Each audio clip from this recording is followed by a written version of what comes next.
Еліміздің өмірінде бүгін бір өте жақсы болашаққа қол созған тарихи күн деп есептеймін.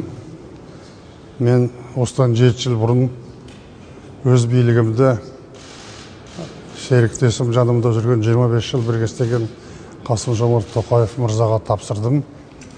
Уақыт өтіп жатыр. Әр буын келеді, әр буын өзінің жаңалығын алып келеді.